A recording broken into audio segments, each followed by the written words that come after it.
36 లక్షలు కట్టండి అండ్ 36 లక్షలు కట్టినట్టయితే మీకు అప్రాక్సిమేట్లీ 30,000 రూపాయలు నెలకి రెంట్ పే చేస్తాం. అంటే 10% ఈల్డ్ వర్కౌట్ అవుతుంది. Now here comes the most interesting part of the video. Tax pay చేయాల్సింది ఏదైతే ఉన్నదో అది ఏమి ఉండదు, ట్యాక్స్ పే చేయాల్సిన అవసరం లేదన్నమాట. అదేంటి ఈఎంఐ రూపంలో తీసుకున్నప్పుడు మనకి ఎలా అడిషనల్గా వర్కౌట్ అయింది. నౌ ఈ హైయర్ ఈల్డ్స్ ఎలాంటి సినారియోస్లో వర్క్ అవుతాయంటే ఇలాంటి ప్రాపర్టీలు బాగా సెల్ అవుతుంది. మీకు ఇంకొన్ని ఇంపార్టెంట్ పాయింట్స్ అయితే షేర్ చేయాల్సి ఉన్నాయి. వాటి విషయంకి వచ్చేసరికి Hi guys, welcome to Money Purse. Let's learn something new today. Rental income strategy as a second source of income. చాలా మంది ఫాలో అయ్యే టైమ్ టెస్టెడ్ స్ట్రాటజీ. పర్సనల్ నేను కూడా నా సెకండ్ సోర్స్ ఆఫ్ ఇన్కమ్కి కొంచెం పార్ట్ ఆఫ్ ది నా investments ఏవైతున్నాయి ఈ rental income strategy అయితే ప్లే చేస్తాను. అది ఎలాగన్నది మీకు వీడియోలో ఎలాగ ఎక్స్ప్లెయిన్ చేస్తాను. బట్ యాక్చువల్లీ ఈ రెంటల్ ఇన్కమ్ స్ట్రాటజీ ఏదైతే ఉన్నదో ఇది సెకండ్ సోర్సే కాదు, మన father generation, grand father generation వీళ్ళందరూ కూడా ప్రైమరీ సోర్స్ ఆఫ్ ఇన్కమ్. వాళ్ళు పోస్ట్ రిటైర్మెంట్కి ఈ రెంటల్ ఇన్కమ్ స్ట్రాటజీని 100% ఆఫ్ దేర్ కార్పస్ని పెట్టి ఫాలో అవుతుండేవారు. కాకపోతే టైం గడిచే కొద్దీ ఇప్పుడు మనం చూసినట్టయితే ప్రాపర్టీ ప్రైస్లు అప్పటికి ఇప్పటికి చూసినట్టయితే చాలా పెరిగిపోయాయి కదా. అలాంటి రెంటల్స్ పెరిగాయా అంటే ఎస్, రెంటల్స్ పెరుగుతూ వస్తున్నాయి, కానీ అంతే లెవెల్లో పెరిగాయి అన్నది one of the question mark. నవ్వు ఈ ప్రాపర్టీ ప్రైస్లు ఇంతలా పెరిగిన తర్వాత కూడా ఈ రెంటల్ ఇన్కమ్ స్ట్రాటజీ ఏదైతే ఉన్నదో ఇది is it going to still work? ఒకవేళ వర్క్ అవుతున్నట్టయితే ఈ రెంటల్ ఇన్కమ్ స్ట్రాటజీని మనం పర్ఫెక్ట్గా ఎలా ప్లే చేయాలి మీకు చూపిస్తాను చూడండి వీడియోలోని. అండ్ అలాగే ఏంటంటే ప్రాపర్టీ ప్రైస్లు పెరిగిపోవడం మాత్రమే కాదు, ఈ రెంటల్ ఇన్కమ్ స్ట్రాటజీ రిలేటెడ్గా రీసెంట్ టైంలో ఇంకొక రిస్క్ కూడా బాగా ప్లే అవుతుంది. మన్విందర్ సింగ్ గారి ఇష్యూ లాంటిది మీ అందరికీ ఐడియా ఉంటుంది అనుకున్నా. తెలియని వాళ్ళకి ఒకసారి let me play that clip. मेरे टेनेंट ने मेरा फ्लैट इलीगल ऑक्यूपाई कर रखा है पिछले 2 सालों से. कोर्ट के ऑर्डर्स को आए आज 7 महीने हो गए हैं. उसके बावजूद भी वो मेरा फ्लैट खाली नहीं कर रही है. At this age when I plan to retire I feel helpless because I have nowhere to go. Recent టైంలో ఇలాంటి రిస్కులు కూడా బాగా పెరిగిపోతున్నాయి. మీలో కొంతమంది ఇదేదో నార్త్లో జరిగింది మన దగ్గర ఎక్కడ జరుగుతుంది అనుకున్నారేమో, ఇలాంటి దొంగలు మన దగ్గర కూడా బాగా పెరిగిపోతున్నారు. అండ్ ఇన్ఫాక్ట్ మన వ్యూవర్స్లో కూడా చాలామందికి ఎక్స్పీరియన్స్ ఉన్నట్టయితే ఇలాంటి ఇష్యూస్ వాళ్ళ ఫ్రెండ్స్ అండ్ ఫ్యామిలీలో జరిగిన కింద కామెంట్ సెక్షన్లో షేర్ చేయండి. నేను కూడా ఒక షేర్ చేస్తాను. నాకు బాగా తెలిసిన వ్యక్తి ఎస్బీలో వర్క్ చేసేవారు, ఆయన చాలా సఫర్ అయ్యారు అన్నమాట. ఇలాంటి ఇష్యూలు పెరుగుతున్నాయి కదా. సో ఇష్యూని మిటిగేట్ చేస్తూ మన ఈ రెంటల్ ఇన్కమ్ స్ట్రాటజీ ఏదైతే ఉన్నదో one of the best strategy ఇది. సో ఈ స్ట్రాటజీని మనం ఎలా ప్లే చేయొచ్చు అన్నది మీకు ఎక్స్ప్లెయిన్ చేస్తాను. అండ్ ఈ రెంటల్ ఇన్కమ్ స్ట్రాటజీ మనం 5 స్టైల్స్ ఆఫ్ ఇన్వెస్ట్మెంట్ ద్వారా ప్లే చేయొచ్చు అన్నమాట. వాటిలో ఒకటి రెసిడెన్షియల్ ప్రాపర్టీస్ ఏవైతే ఉన్నాయో కామన్గా చాలామంది ప్లే చేసేది. ఆ రెసిడెన్షియల్ ప్రాపర్టీలో ఇన్వెస్ట్ చేసి మనం రెంటల్ ఇన్కమ్ స్ట్రాటజీ ప్లే చేసినట్టయితే మనకి ఎలాంటి ఈల్డ్ వర్కౌట్ అవుతుంది.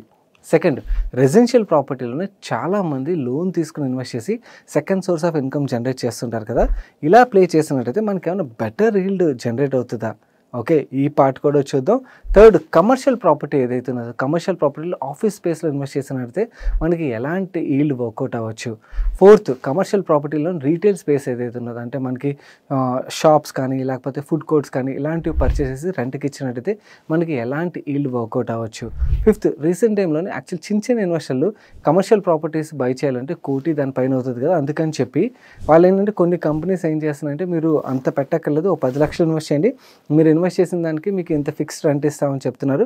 అక్కడ ఫ్రీ హోల్డ్ ఉంటుంది అన్నమాట. ఇలాంటి ప్రాపర్టీలు ఇన్వెస్ట్ చేసినట్టయితే మనకి ఎంత రెంటల్ లీడ్ వర్కౌట్ అవుతుంది అండ్ ఇలాంటి ప్రాపర్టీలు ఇన్వెస్ట్ చేయడం ద్వారా మనకి ఎలాంటి రిస్క్ ఉంటుంది ఇవన్నీ కూడా మీకు ఈ వీడియోలో ఎక్స్ప్లెయిన్ చేస్తాను. ఈ వీడియో చివరికి వెళ్ళేసరికి మనం ఈ రెంటల్ ఇన్కమ్ స్ట్రాటజీ ఏదైతే ఉందో దాన్ని బెటర్గా ఎలా ప్లే చేయొచ్చు అనేది మీకు ఒక క్లారిటీ అయితే వచ్చేస్తుంది. ఎందుకంటే ఏదో సెకండ్ సోర్స్ ఆఫ్ ఇన్కమ్ కానీ పోస్ట్ రిటైర్మెంట్ కానీ SWP is one of the strategy. కాకపోతే డబ్బులన్నీ కూడా ఒక చోట పెట్టాం కదా, వీ విల్ డైవర్సిఫై కాబట్టి ఈవెన్ ఈ స్ట్రాటజీలో కూడా కొంచెం పాట పెడతాం కాబట్టి సో ఈ స్ట్రాటజీ రిలేటెడ్గా మనం బెస్ట్ వేలో ఎలా ప్లే చేయొచ్చు అనేది తెలుసుకోవడం కూడా చాలా ఇంపార్టెంట్. కాబట్టి కొంచెం కాన్సన్ట్రేట్ చేసి అయితే వీడియోని వినండి. అండ్ మీరు వినడం మాత్రమే కాకుండా మీ ఫ్రెండ్స్ అండ్ ఫ్యామిలీ కూడా ఈ వీడియో హెల్ప్ఫుల్ అవుతుంది కాబట్టి వాళ్ళకి తప్పకుండా షేర్ చేయడం మర్చిపోకండి.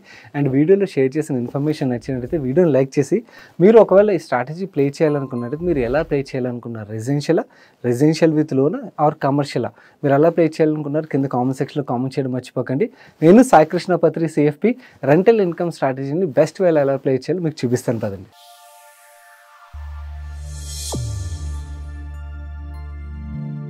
స్ట్రైట్ అవే క్యాలిక్యులేషన్లోకి వెళ్ళిపోతాం. ముందుగా మనం రెసిడెన్షియల్ ప్రాపర్టీని ఎటువంటి లోన్ తీసుకోకుండా మనం పర్చేస్ చేసినట్టయితే మనకి ఎలాంటి ఈల్డ్ వర్కౌట్ అవుతుందో చూసేద్దాం. ఈ క్యాలిక్యులేటర్ ఏదైతే ఉన్నదో ఈ క్యాలిక్యులేటర్లో నేను కొన్ని నెంబర్స్ అయితే ఆల్రెడీ టైం సేవ్ చేయడం కోసం అని చెప్పి ఇన్పుట్ చేశాను. మీరు యాక్చువల్లీ ఈ క్యాలిక్యులేటర్ మీకు ఫ్రీగా ప్రొవైడ్ చేస్తాను. మీకు నచ్చిన ప్రైస్ ఏదైతే ఉన్నదంటే మీరు ఏదైతే ప్రాపర్టీ కొనాలనుకుంటారో ఆ ప్రైస్లు మీరు ఇక్కడ ఇన్పుట్ చేయొచ్చు. 50 లక్షలైనా 60 లక్షలైనా లేదా 2 కోట్లైనా 3 కోట్లైనా మీ ఇష్టం. మీకు నచ్చిన నెంబర్ని అయితే ఇన్పుట్ చేసుకోండి. ఈ క్యాలిక్యులేటర్ మీకు మన టెలిగ్రామ్ ఛానల్, వాట్సాప్ ఛానల్ 2 చోట్ల షేర్ చేస్తాను. అక్కడ నుంచి డౌన్లోడ్ చేసుకోవచ్చు. ఒకవేళ టెలిగ్రామ్ ఛానల్ వీడియో రిలీజ్ చేసిన తర్వాత 6 నెలలకు 7 నెలలకు మీరు చూస్తున్నట్టయితే ఫైల్ సెక్షన్లోకి వెళ్ళి రెంటల్ ఈల్డ్ క్యాలిక్యులేటర్ అని చెప్పి సెర్చ్ కొట్టండి, మీకు దొరుకుతుంది. లేదు వాట్సాప్ ఛానల్ అనుకోండి, మీకు చాలా ఈజీ. ఎందుకంటే వాట్సాప్ ఛానల్లో పోస్టులు చాలా తక్కువ ఉంటాయి కాబట్టి మీరు జస్ట్ స్క్రోల్ చేస్తే మీకు దొరికేస్తుంది అన్నమాట. బై ద వే మీరు మన వాట్సాప్ ఛానల్ ఫాలో అవుతున్నారా? ఫాలో అవట్లేనట్టయితే మంచి మంచి అప్డేట్స్ని మిస్ అయిపోతున్నారు. సో వెంటనే మన వాట్సాప్ ఛానల్ అయితే ఫాలో అవ్వండి. నా కమింగ్ టు ద క్యాలిక్యులేషన్, నేను ఎగ్జాంపుల్ కోసం ప్రాపర్టీ యొక్క కాస్ట్ 1,20,00,000 అని చెప్పి ఇన్పుట్ చేశాను. మీరు 50 లక్షలు 40 లక్షలు 2 కోట్లు 3 కోట్లు మీ ప్రాపర్టీ ప్రైస్ ఎంత అయితే ఉంటుందో అది ఇక్కడ ఇన్పుట్ చేయండి. నవ్వు ఈ ప్రాపర్టీ ప్రైస్కి మనం రిజిస్ట్రేషన్ ఛార్జెస్ ఏవైతే ఉంటాయో అడిషనల్గా మనం పే చేస్తాం కదా. తెలంగాణలో చూసినట్టయితే అప్రాక్సిమేట్లీ 7.6% అయితే పడుతున్నది. సో అది కూడా మనం యాడ్ చేసినట్టయితే ప్రాపర్టీ యొక్క కాస్ట్ 1,29,00,000 అవుతుంది. నవ్వు ఈ ప్రాపర్టీ ఏదైతే ఉన్నదో ఎవ్రీ ఇయర్ మనకి ఎప్రిషియేట్ అవుతుంది కదా. ఒక్కొక్క ఏరియాలోని ఎప్రిషియేషన్ ఒక పర్సంటేజ్ అనేది కొంచెం తేడా ఉంటుంది. సో అందుకని నేను ఏం చేశానంటే ఈ ఏరియాలో ఎంత ఉన్నది, ఆ ఏరియాలో ఎంత ఉన్నది అని చెప్పి మనం తీసుకోలేం కదా. మనకి లీడింగ్ రేటింగ్ ఏజెన్సీస్ ఉంటాయి, వాళ్ళు మనకి ఆథెంటిక్ డేటా ప్రొవైడ్ చేస్తుంటారు అనమాట. ఇండియా మొత్తం వాళ్ళు రీసెర్చ్ చేసి ప్రొవైడ్ చేస్తారు. మనకి అలాంటి బెస్ట్ రేటింగ్ ఏజెన్సీ ఏమున్నది, రీసెర్చ్ ఏజెన్సీ క్రిసిల్ కదా. సో క్రిసిల్ యొక్క డేటా ప్రకారం చూస్తుంటే లాస్ట్ 20 సంవత్సరాల్లో ఇండియాలో యావరేజ్గా రెసిడెన్షియల్ ప్రాపర్టీస్ ఏవైతున్నాయి ఇవి 6% చొప్పున పెరిగాయి. కొన్ని ఏరియాస్లో కొంచెం ఎక్కువ పెరిగి ఉండొచ్చు, కొన్ని ఏరియాస్లో కొంచెం తక్కువ పెరిగి ఉండొచ్చు. సో ఈ డేటా ఏదైతుందో ఆ డేటా బట్టి నేను ఎప్రిసియేషన్ అయితే తీసుకున్నాను. అవి ఈ ప్రాపర్టీ యొక్క లైఫ్ ఎక్స్పెక్టెన్సీ నేను ఇక్కడ 25 ఇయర్స్ అని ఇన్పుట్ చేశాను. యాక్చువల్లీ 25 వెనక లాజిక్ ఏంటో నేను మీకు చెప్తాను. నార్మల్లీ మనకి అపార్ట్మెంట్స్ తీసుకున్నట్టయితే 40 ఇయర్స్ 45 ఇయర్స్ వరకు కూడా ఉంటాయి. కానీ యాక్చువల్లీ మనం రెంటల్ ఈల్డ్ అండ్ అలాగే ప్రాపర్టీ ఎప్రిసియేషన్ పరంగా మాట్లాడుకోవాలంటే 20 సంవత్సరాలు దాటిన ప్రాపర్టీస్ రిలేటెడ్గా మనకి ప్రాబ్లం ఏంటంటే ఎప్రిసియేషన్ అనేది చాలా తగ్గిపోతుంది. అంటే ఫస్ట్ 20 ఇయర్స్లో ఏదైతే ఎప్రిసియేషన్ ఉంటుందో ఆ రేట్లో అయితే మనకి 20 ఇయర్స్ దాటిన తర్వాత గ్రోత్ ఉండదు. ఎందుకంటే మనం అపార్ట్మెంట్కి పే చేసేది ఏంటి, బిల్డింగ్ ఒక కన్స్ట్రక్షన్ పే చేస్తాం కదా, మనకు వచ్చే ల్యాండ్ చాలా చిన్నది ఉంటుంది కదా. అండ్ అలాగే పాత అపార్ట్మెంట్స్ ఏవైతే ఉన్నాయో వాటిలో రెంటల్ ఎప్రిసియేషన్ కూడా చాలా తగ్గిపోతుంది అన్నమాట. సో 20-25 దాటిన తర్వాత మనకి ప్రాపర్టీ కూడా పెద్దగా పెరగదు అండ్ అలాగే రెంటల్ పరంగా మనకి పెద్దగా గ్రోత్ ఉండదు. కాబట్టి నేను 25 ఇయర్స్ తీసుకున్నాను. అదే మనకి పెంచినట్టయితే ఓవరాల్గా మన ఈ గ్రోత్ రేట్స్ ఏవైతే అవి ఒక పర్సంటేజ్ అనేది తగ్గించాల్సి ఉంటుంది. ఎందుకని 25 ఇయర్స్ అయితే తీసుకున్నాను. ఈ 25 ఇయర్స్కి మనం చూసినట్టయితే ఈ 1,20,00,000 ప్రాపర్టీ ఏదైతే ఉన్నదో ఈ 6% మనం ఏదైతే గ్రోత్ ఎక్స్పెక్ట్ చేస్తాం దాన్ని బట్టి చూసినట్టయితే ఈ ప్రాపర్టీ యొక్క వాల్యూ 5,15,00,000 అయితే అవుతుంది. ఈ ప్రాపర్టీకి మనకి రెంట్ వస్తుంది కదా, ఆ రెంట్ నేను లోకల్ మార్కెట్లోనే 1,00,00,000 నుంచి 1,30,00,000 లోపల ఉండే అపార్ట్మెంట్స్ ఏవైతున్నాయో వాటికి రెంట్ ఎంత వస్తుందని చెప్పి ఎంక్వైరీ చేసినప్పుడు కొంతమంది 30,000 అన్నారు నెలకి, కొంతమంది 50,000 అన్నారు. యావరేజ్గా నాకు వచ్చిన నెంబర్ ఏంటంటే అప్రాక్సిమేట్లీ 40,000 దగ్గర వచ్చింది. సో నేను ఆ 40,000 అయితే తీసుకున్నాను. కొన్ని చోట్ల ఇన్ఫ్యాక్ట్ తక్కువగా ఉన్నదన్నమాట. బట్ ఎనీవేస్ 40,000 తీసుకున్నట్టయితే మనకి ఫస్ట్ ఇయర్లోని మనకి యాక్చువల్లీ వర్కౌట్ అయ్యే రెంటల్ ఈల్డ్ 4%. కానీ ఈ రెంట్ ఏదైతే ఉన్నదో ఎవ్రీ ఇయర్ పెరుగుతుంది కదా. ఓకే, కొన్ని చోట్ల 5% నుంచి 7% మధ్యలో పెంచుతారు. బట్ 5% ఈజ్ రీజనబుల్ రేట్ అన్నమాట. ఎందుకంటే 7% రేట్ ఏదైతే ఉన్నదో అది కన్సిస్టెంట్గా పెరగదు. ఓకే, కొన్నిసార్లు పెరగచ్చు కానీ దాని తర్వాత ఏమవుతుందంటే బాగా అబ్నార్మల్ పెంచారు అనుకోండి మార్కెట్లో ఉన్న రేట్స్ కన్నా కూడా టెనెంట్ ఎవరు దొరకరు కదా. సో అందుకని యావరేజ్గా 5% తీసుకోవడం ఈజ్ ద ఐడియల్ థింగ్ అవుతుందన్నమాట. ఈ రెంటల్ రిలేటెడ్గా మనకి ఎంత ఈల్డ్ వర్కౌట్ అయింది అన్నది చూసినట్టయితే పోస్ట్ ట్యాక్స్ పార్ట్ కూడా కన్సిడర్ చేసి మనం చూసినట్టయితే నేను ఇక్కడ మొత్తం క్యాలిక్యులేషన్ అయితే మీకు చూపిస్తున్నాను చూడండి. మనకి రెంటల్ ఇన్కమ్ ఎవ్రీ ఇయర్ వచ్చేది 40,000 తీసుకున్నట్టయితే 4,80,000 అయితే ఫస్ట్ ఇయర్లో వస్తుంది. And every year rent appreciate అవుతుంది కాబట్టి 5% చొప్పున పెరిగినట్టయితే అలా పెరుగుతూ వెళ్ళి చివరిలోని మనకి 25 ఇయర్స్ వచ్చేసరికి అప్రాక్సిమేట్లీ మనకి 15,48,000 సంవత్సరానికి రెంట్ అయితే వస్తుంది ఇదే ప్రాపర్టీ నుంచి. ఈ ప్రాపర్టీ ట్యాక్స్ ఏదైతే ఉన్నదో ఫస్ట్ ఇయర్లోని 15,000 మనకు ప్రాపర్టీ ట్యాక్స్ పడినట్టయితే ఈ ప్రాపర్టీ ట్యాక్స్ కూడా పెరుగుతూ వెళ్తుంది కాబట్టి దాని పార్ట్ కూడా నేను యాడ్ చేస్తాను ఇక్కడ. మనకు వచ్చిన రెంట్లోంచి ఈ ప్రాపర్టీ ట్యాక్స్ ఏదైతే మన కాస్ట్ కదా మన పాకెట్ నుంచి వెళ్ళిపోతుంది. సో ఆ పార్ట్ని మనం డిడక్ట్ చేసినట్టయితే నెట్ మనకు వర్కౌట్ అయ్యేది ఎంత అన్నది ఇక్కడ నెంబర్ మీకు చూపిస్తుంది. ఈ రెంటల్ ఇన్కమ్ ఏదైతే మనకు వచ్చిందో ఇప్పుడున్న ట్యాక్సేషన్ ప్రకారం మనం చూసినట్టయితే మనకి 30% డిడక్టబుల్ అయితే దొరుకుతుంది. సో ఆ 30% డిడక్టబుల్ పార్ట్ ఏదైతే ఉన్నదో అది ఇక్కడ క్యాలిక్యులేషన్ అయితే తీసుకున్నాను. ఆ డిడక్టబుల్ తీసేగా మిగిలిన ఏదైతే ఇన్కమ్ ఉన్నదో దీని మీద మనం యాక్చువల్లీ ట్యాక్స్ కట్టాల్సి వస్తుంది. ఓకే, సో మనకి ఇది బెనిఫిట్ అన్నమాట. ఈ 30% పార్ట్ ఏదైతే ఉన్నదో కొంతమంది రెంటల్ క్యాలిక్యులేషన్ ఐడియా ఉండకపోవచ్చు కాబట్టి నేను ఇక్కడ ఎక్స్ప్లెయిన్ చేస్తున్నాను. ఈ యాన్యువల్ ప్రాపర్టీ ట్యాక్స్ మనకు వచ్చే డిడక్షన్ ఒక అడ్వాంటేజ్ ఇవన్నీ తీసేగా ఈ నెట్ ట్యాక్సిబుల్ ఇన్కమ్ ఏదైతే ఉన్నదో దీని మీద మనం ట్యాక్స్ కట్టాల్సి ఉంటుంది. ఎంత పర్సంటేజ్లో మనం పే చేయాలి, మనం ఏదైతే ట్యాక్స్ బ్రాకెట్లోనో దాన్ని బట్టి మనం పే చేయాల్సి ఉంటుంది. Normally second source of income కింద ఎవరైతే చూస్తుంటారో వాళ్ళు 30% బ్రాకెట్లో ఉంటారు కాబట్టి నేను ఇక్కడ 30% ఇన్పుట్ చేశాను. మీరు ఒకవేళ 20%లో ఉన్నట్టయితే 20% ఆర్ 10% ఉన్నట్టయితే what ever is your tax bracket మీరు ఆ పర్సంటేజ్ ఇక్కడ ఇన్పుట్ చేయండి. మనం ట్యాక్స్ ఏదైతే పే చేయాల్సి ఉంటుందో అది డైరెక్ట్ అయిపోయి పోస్ట్ ట్యాక్స్ రెంటల్ ఇన్కమ్ ఏదైతే ఉన్నదో ఆ అమౌంట్ ఇక్కడ మీకు చూపిస్తుంది అన్నమాట. దీంట్లోంచి మనకి మెయింటెనెన్స్ కాస్ట్ ఏదైతే ఉందో దాన్ని కూడా మనం డిడక్ట్ చేసేసినట్టయితే మనకి నెట్ ఈల్డ్ ఏదైతే ఉన్నదో ఫస్ట్ ఇయర్లో చూసినట్టయితే మీకు తక్కువగా వర్కౌట్ అవుతుంది. అంటే మనకి అక్కడ 4% ఉన్నా కూడా ట్యాక్స్ ఇవన్నీ కన్సిడర్ చేసినట్టయితే మనకి 2.77% అయితే వర్కౌట్ అవుతుంది. కానీ యాక్చువల్లీ మనం చూసినట్టయితే మనకి రెంటల్ ఈల్డ్ ఏదైతే ఉన్నదో మెంటల్ అకౌంటింగ్ ఆధారంగా చూసినట్టయితే అది పెరుగుతుంటుంది. మెంటల్ అకౌంటింగ్ ఏంటో అనుకున్నారా? కొంతమంది ఏంటంటే ఆ ప్రాపర్టీ ప్రైస్ ఏదైతే ఉన్నదో వాళ్ళు కొన్న ప్రైస్ని తీసుకుంటారు. ఓకే, వేరేజ్ రెంటల్ విషయంకి వచ్చేసరికి ఆ రెంటల్ ఎవ్రీ ఇయర్ పెరుగుతూ ఉంటుంది కదా, పెరుగుతున్నట్టయితే మనకు 10 సంవత్సరాల తర్వాత ఏదైతే పెరిగిపోయింది ఉంటుందో దాన్ని తీసుకుని నేను కొన్న ప్రాపర్టీ ఇంత కానీ నాకు వస్తున్నది రెంట్ ఇంత, సో నాకు ఈల్డ్ పరంగా బాగా వర్కౌట్ అవుతుంది అనుకుంటారు. అది యాక్చువల్లీ మెంటల్ అకౌంటింగ్ అన్నమాట. కానీ ప్రాక్టికల్లీ మనం కన్సిడర్ చేయాలంటే మనకి ఇన్ఫ్లేషన్ ఇవన్నీ కూడా కన్సిడర్ చేయడం ఇంపార్టెంట్ కదా. సో ప్రాపర్టీ యొక్క ఎప్రిసియేషన్ ఏదైతే ఉంటుందో దాన్ని కూడా కన్సిడర్ చేసి ఓకే మనకి అప్పుడు యాక్చువల్లీ ఎంత రెంట్ వర్కౌట్ అవుతుందో చూసినట్టయితే అది రియల్ రెంటల్ ఈల్డ్ అన్నమాట. సో మనం ఇక్కడ ప్రాపర్టీ యావరేజ్గా 6% పెరుగుతుంది అనుకున్నాం కదా, దాన్ని బట్టి చూసినట్టయితే మనకి యావరేజ్గా చూసినట్టయితే అప్రాక్సిమేట్లీ 2 to 3% మధ్యలో యాక్చువల్లీ మనకి రెంటల్ ఈల్డ్ అయితే వర్కౌట్ అవుతుంది అన్నమాట. మనం ఓవరాల్గా 25 years పీరియడ్లో చూసినట్టయితే మనకి ఏదైతే రెసిడెన్షియల్ ప్రాపర్టీ ఉంటుందో ఈ 2 to 3% అంటే చాలా తక్కువ అనుకుంటారేమో, నో కాదు. ఎందుకు తక్కువ కాదో చెప్తాను చూడండి. వితౌట్ కన్సిడరింగ్ ప్రాపర్టీ ఎప్రిసియేషన్ మనకి యావరేజ్గా వర్కౌట్ అవుతుంది 5.13. But with considering property gains ఏదైతే ఉన్నదో మనకు వర్కౌట్ అవుతున్న ఈల్డ్ 2.42% అన్నమాట. ఈ 2.42%కి ప్రాపర్టీ ఒక ఎప్రిసియేషన్ 6% యాడ్ చేసినట్టయితే ఓవరాల్గా మనకు ఆ ప్రాపర్టీ మీద వచ్చే లాభం ఎంత? ఇక్కడ నేను అంటే ఆ ప్రాపర్టీ మీద ట్యాక్స్ పార్ట్ ఏదైతే ఉందో దాన్ని ఒకటి కన్సిడర్ చేయలేదు.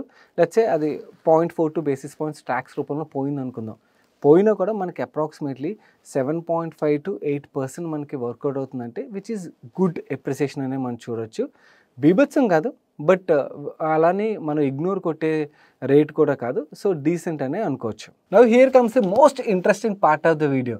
సేమ్ ప్రాపర్టీ మనం క్యాష్ రూపంలో కాకుండా ఒకవేళ లోన్కి వెళ్ళి కొన్నట్టయితే మనకి వర్కౌట్ అయ్యే ఈల్డ్ ఎక్కువ వర్కౌట్ అవుతుందా తక్కువ వర్కౌట్ అవుతుందా చూద్దాం పదండి.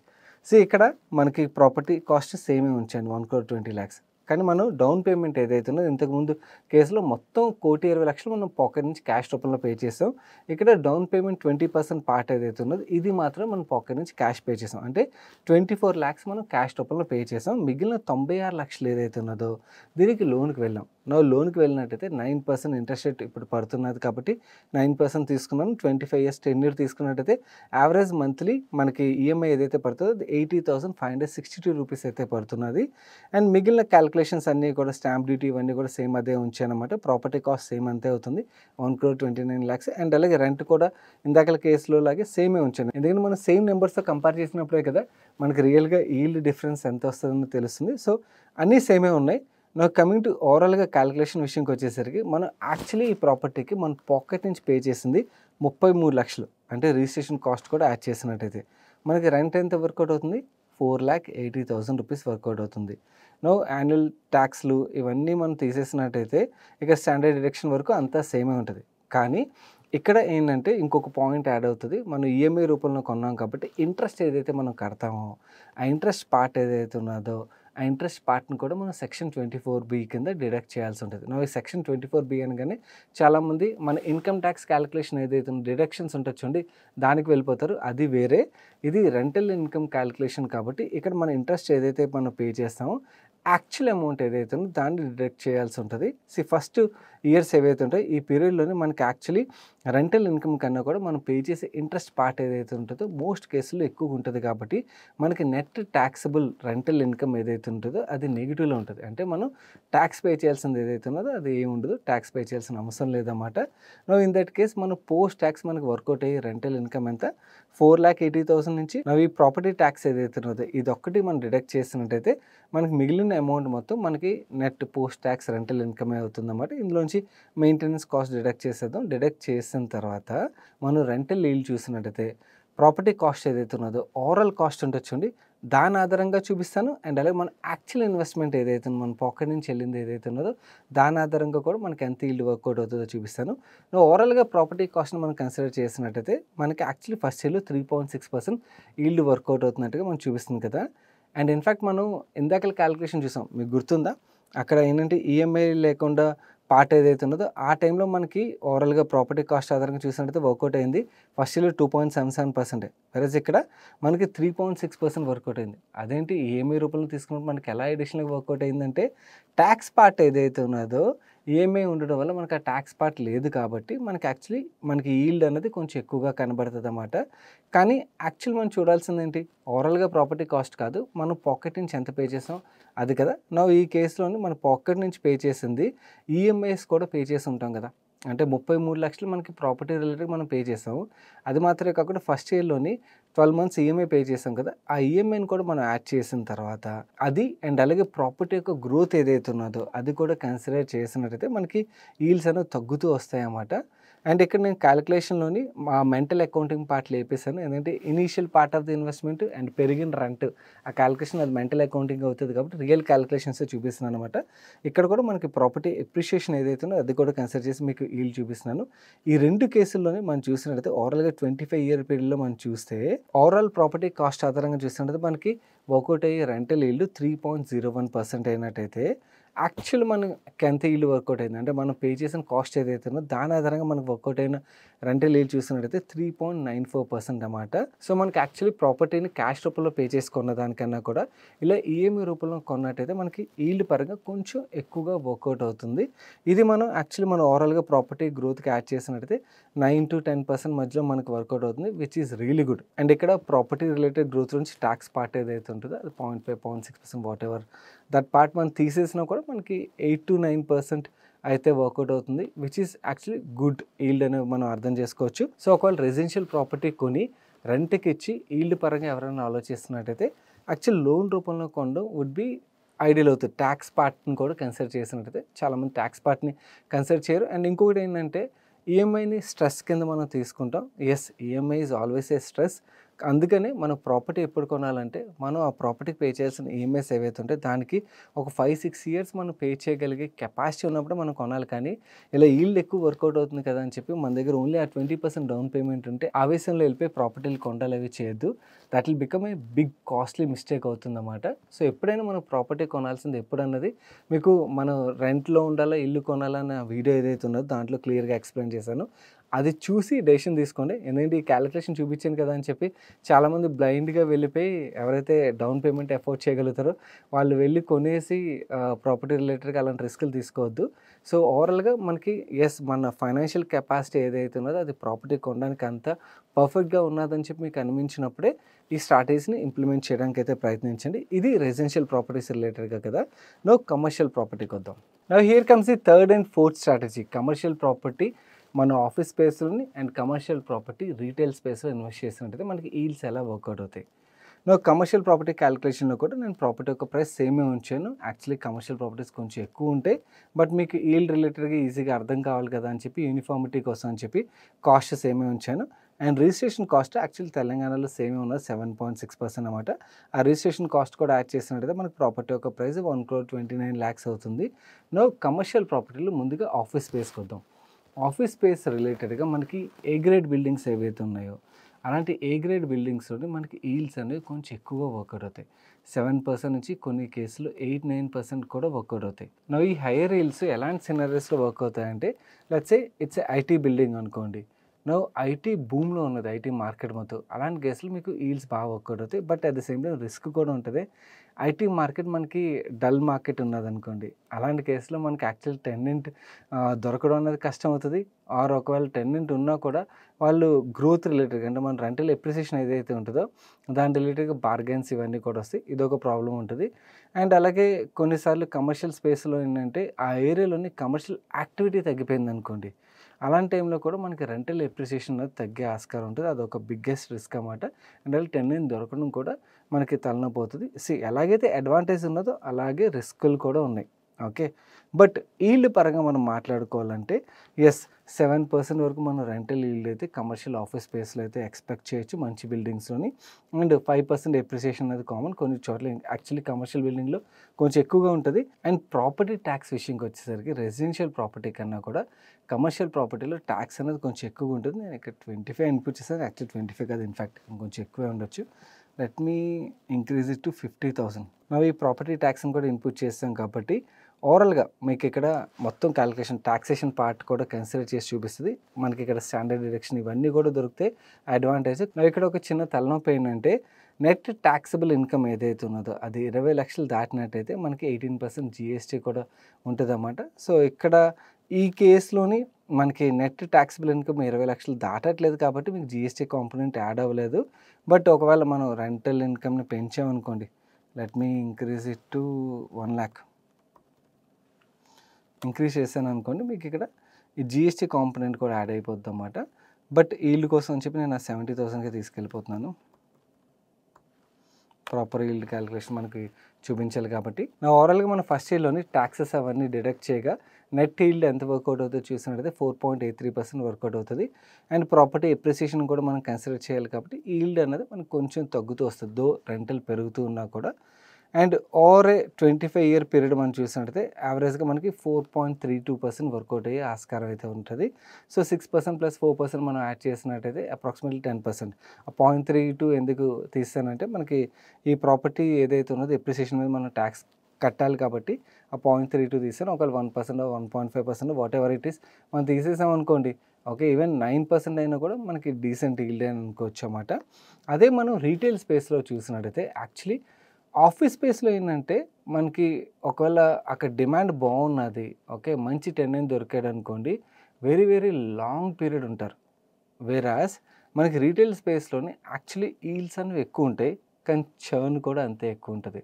ఓకే, ఇన్ఫ్యాక్ట్ అక్కడ 7% కాదు, మనకి కొన్ని కేసుల్లో 9% కూడా వర్కౌట్ అవుతుంది. అదే మనకి ఒక మంచి మాల్లోని, నేను రీసెంట్గా ఒక మాల్లో ఎంక్వైరీ చేశాను అనమాట, ఒక ఫుడ్ కోర్ట్లోని ఆల్మోస్ట్ 10-11% వర్కౌట్ అవుతుంది. కాకపోతే అలాంటి ప్రాపర్టీలు దొరకడం అనేది చాలా కష్టం. ఒకవేళ దొరికిందనుకోండి, మీకు ఒక సూపర్ బాగా రన్ అయ్యే మాల్లోని మంచి ఫుడ్ కోర్ట్ దొరికినట్టయితే యాక్చువల్లీ మీకు ఆఫీస్ స్పేస్ కన్నా కూడా చాలా మంచి ఈల్డ్ అయితే వర్కౌట్ అవుతుంది. నౌ యావరేజ్గా మనం 8% అయితే తీసుకుందాం. 8% తీసుకున్నట్టయితే 80,000 మంత్లీ రెంటల్ వర్కౌట్ అవుతుంది అనుకోండి. ఇన్ దట్ కేస్ 4.98% వర్కౌట్ అవుతుంది. సో ఓవరాల్ కమర్షియల్ స్పేస్లో ఆబ్వియస్లీ మనకి రెసిడెన్షియల్తో కంపేర్ చేస్తుంటే రెంటల్ ఈల్డ్స్ అయితే ఎక్కువగా వర్కౌట్ అవుతాయి. కాకపోతే అగైన్ రిస్కులు కూడా ఉన్నాయి. ఆ రిస్కులు ఏంటంటే మనకి రెసిడెన్షియల్లోని చర్న్ అన్నది కొంచెం తక్కువ ఉండొచ్చు, మనకి అదే కమర్షియల్లోని చర్న్ అన్నది కొంచెం ఎక్కువగా ఉండొచ్చు.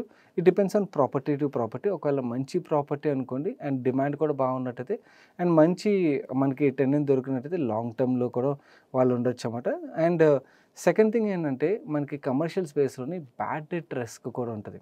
అంటే టెనెంట్ యాక్చువల్ రెంటల్ పే చేయకుండా ఎగ్గొట్టేసి పారిపోవడం, ఇలాంటి రిస్క్ దో 6 months మనకి ఇంకా ఎక్కువ పీరియడే కొన్ని చోట్ల మనకి అడ్వాన్సులు తీసుకుంటారు. తీసుకున్నా కూడా ఇలాంటి రిస్కులు ఉంటాయి. అండ్ అలాగే టెనెంట్ వెకేట్ చేసేటప్పుడు ప్రాపర్టీని సరిగ్గా మెయింటైన్ చేయక చాలా డ్యామేజెస్ చేసినట్టయితే దాని ఒక కాస్ట్ పడుతుంది కదా. అంటే కొత్త టెనెంట్ మనం తీసుకురావాలనుకోండి, మొత్తం రిపేర్ వర్క్ ఇవన్నీ కూడా చేయించాల్సి ఉంటుంది కదా, ఆ కాస్ట్లు కూడా ఎడిషనల్గా పడతాయి. అండ్ అలాగే ఇందాక చెప్పాను కదా, ఒకవేళ ఐటీ స్పేస్ అనుకోండి, మనకి ఐటీ మార్కెట్ డౌన్లో ఉన్నట్టయితే దాని యొక్క ఇంపాక్ట్ ఉంటుంది. అండ్ కమర్షియల్ స్పేస్ అన్నట్టయితే ఆ కమర్షియల్ ఏరియాలోని మనకి పెద్దగా మూమెంటం లేదు, గ్రోత్ లేదనుకోండి, దాని యొక్క ఇంపాక్ట్ కూడా ఓవరాల్ రెంటల్ గ్రోత్ మీద ఇవన్నిటి మీద కూడా ఉంటుంది.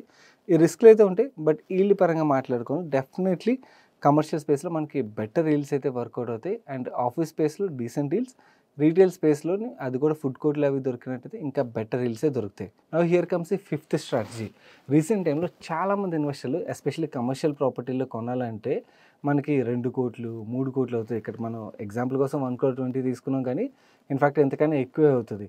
సో అందు గురించి అని చెప్పి ఏంటంటే చాలా ప్రాపర్టీస్లోని వాళ్ళు ఏం చెప్తున్నారంటే మీరు 20-30 లక్షలు పే చేయండి, మీ ప్రాపర్టీ ఏదైతే ఉందో దానికి ఇంత ఫిక్స్డ్ రెంట్ ఇస్తాం, మేమే టెనెంట్ చూసుకుంటాం, మీరు లీజ్కి మాకే ఇచ్చేయాలి, మేము యాక్చువల్ టెనెంట్కి ఇస్తాం, మీకు ఆ రెంటల్ ఇస్తామని చెప్పి మాట్లాడుతున్నారు కదా. ఇలాంటి ప్రాపర్టీలు బాగా సెల్ అవుతున్నాయి. దాని క్యాలిక్యులేషన్, దాంట్లో ఉన్న అడ్వాంటేజెస్ అండ్ రిస్క్ల గురించి మాట్లాడుకుందాం. నా ఇక్కడ ఎగ్జాంపుల్ కింద మేము ఏం చేసామంటే ఇలాంటి స్కీమ్స్ రన్ చేసే చాలా కంపెనీలు ఉన్నాయి. మనకు ఒక కంపెనీ ఇది క్యాలిక్యులేషన్ అయితే వాళ్ళని అడిగామన్నమాట. వాళ్ళు ఏం చెప్పారంటే 36 లక్షలు కట్టండి, అండ్ 36 లక్షలు కట్టినట్టయితే మీకు అప్రాక్సిమేట్లీ 30,000 రూపాయలు నెలకి రెంట్ పే చేస్తాం, అంటే 10% ఈల్డ్ వర్కౌట్ అవుతుంది. అది so good to be true అన్నమాట. వినడానికైతే బాగున్నది. అండ్ రెంటల్ ఎప్రిసియేషన్ విషయంకి వచ్చేసరికి ఎవ్రీ 4 ఇయర్స్కి రెంటల్ పెంచుకుంటూ వెళ్తామని అయితే చెప్తున్నారు. అండ్ ఒకవేళ అంటే వాళ్ళు ప్రామిస్ చేసింది మొత్తం డెలివర్ చేసినట్టయితే మనకి వర్కౌట్ అయ్యి ఈల్డ్ చూసినట్టయితే 4.52% ఈల్డ్ వర్కౌట్ అవుతుంది. కానీ ఇక్కడ 2 బిగ్గెస్ట్ రిస్క్లు ఉన్నాయి. చాలామంది తెలియకుండా ఎంటర్ అయిపోతున్నారు.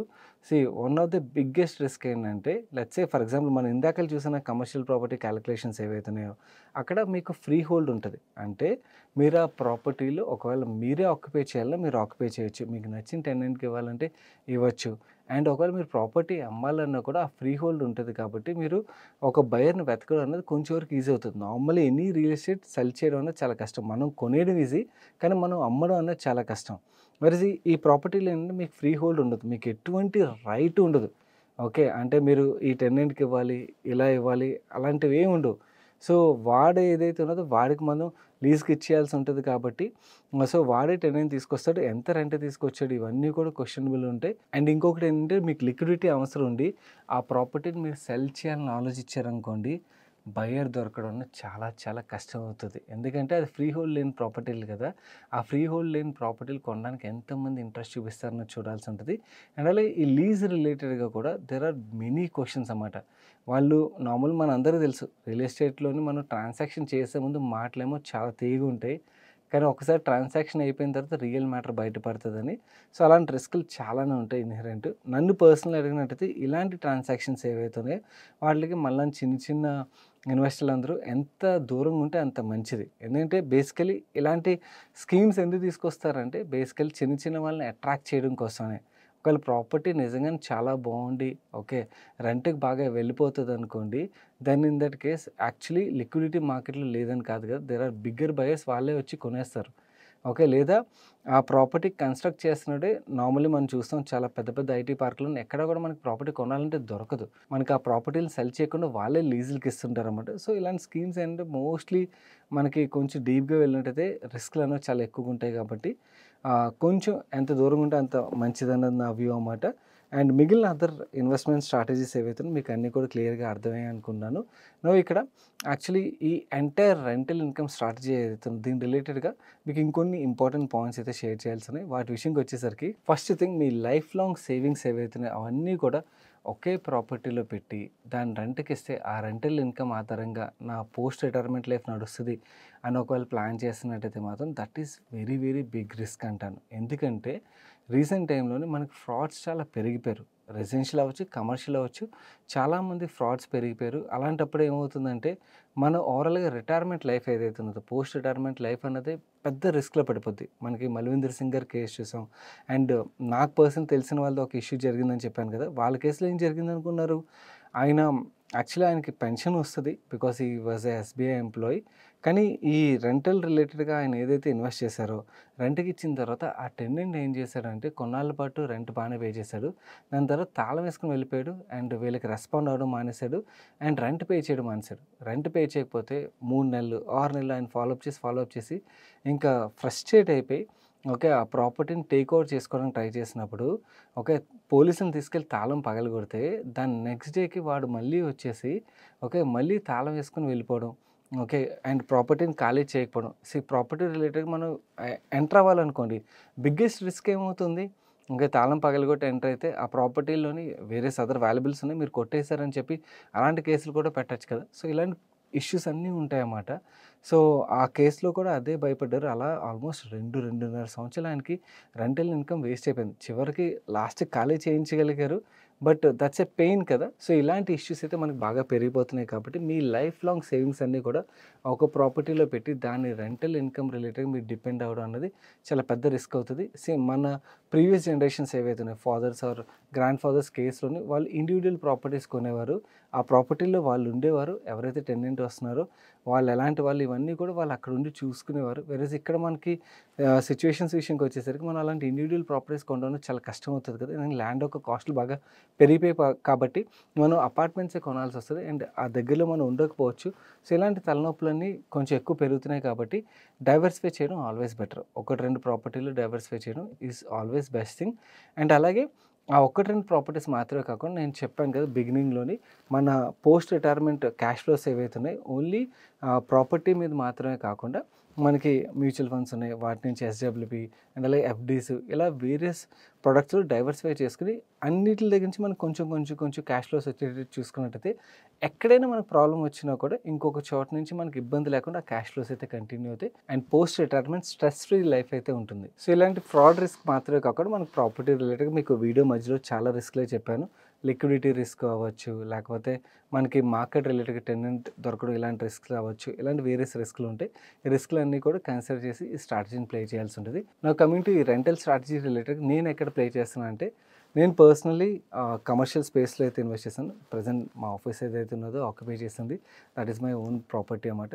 నేను సెల్ఫ్ ఆక్యుపై చేశాను కాబట్టి రెంటల్ ఇన్కమ్ అయితే ఇప్పుడు జనరేట్ అవ్వట్లేదు. బట్ యెస్ నేను ఎప్పుడైనా కూడా దీన్ని రెంట్‌కి ఇచ్చేయాలనుకున్నట్టయితే ఈ బిల్డింగ్‌లో 7-8% రెంటల్ ఈల్డ్ అయితే వర్కౌట్ అవుతుంది. So, I'm playing through commercial property అన్నమాట rather than residential property. So, ఈ రెంటల్ స్ట్రాటజీ రిలేటెడ్‌గా మీకు కంప్లీట్ క్లారిటీ వచ్చిందని అనుకున్నాను. వీడియో మీ ఫ్రెండ్స్ అండ్ ఫ్యామిలీకి ఉపయోగపడుతుంది కాబట్టి తప్పకుండా వాళ్ళకి వేరే సోషల్ మీడియా హ్యాండిల్స్‌లో అయితే షేర్ చేయండి. వాట్సాప్‌లో స్టేటస్ ద్వారా కానీ, వాట్సాప్ గ్రూప్స్‌లో కానీ షేర్ చేయడం అయితే మర్చిపోకండి. అండ్ ఇంకొక ఇంపార్టెంట్ విషయం రియల్ ఎస్టేట్ రిలేటెడ్‌గా చాలామంది చేసే పెద్ద పొరపాటు ఫోమోలోకి వెళ్ళిపోయి ప్రాపర్టీ ప్రైస్‌లు పెరిగిపోతాయని చెప్పి మిస్ అయిపోతామని చెప్పి లోన్లు తీసుకొని కొనేస్తుంటారన్నమాట. ఫుల్ క్లారిటీ లేకుండా అండ్ ఫైనాన్షియలీ కంప్లీట్లీ స్టేబుల్‌గా లేకుండా అలాంటి డెసిషన్స్ తీసుకున్నట్టయితే మీ ఓవరాల్ పర్సనల్ ఫైనాన్సెస్ మీద అది చాలా నెగిటివ్ ఇంపాక్ట్ అయితే క్రియేట్ చేస్తది. సో, ప్లీజ్ చెప్తున్నాను అలాంటి రిస్క్‌లు అయితే తీసుకోవద్దు. ఎవరైతే ఫైనాన్షియలీ ఎఫోర్డ్ చేయగలుగుతారో వాళ్ళు మాత్రమే ఈ రెంటల్ ఇన్కమ్ స్ట్రాటజీ రిలేటెడ్‌గా ప్లాన్ చేసుకోవడం వుడ్ బి బెటర్ అవుతది. ఇది ఈ వీడియోలో మీకు షేర్ చేయాలనుకున్న ఇన్ఫర్మేషన్ గైస్. నేను సాయి కృష్ణ పత్రి మరొక మంచి వీడియోతో మీ ముందుకు వస్తాను. Till then bye bye, take care.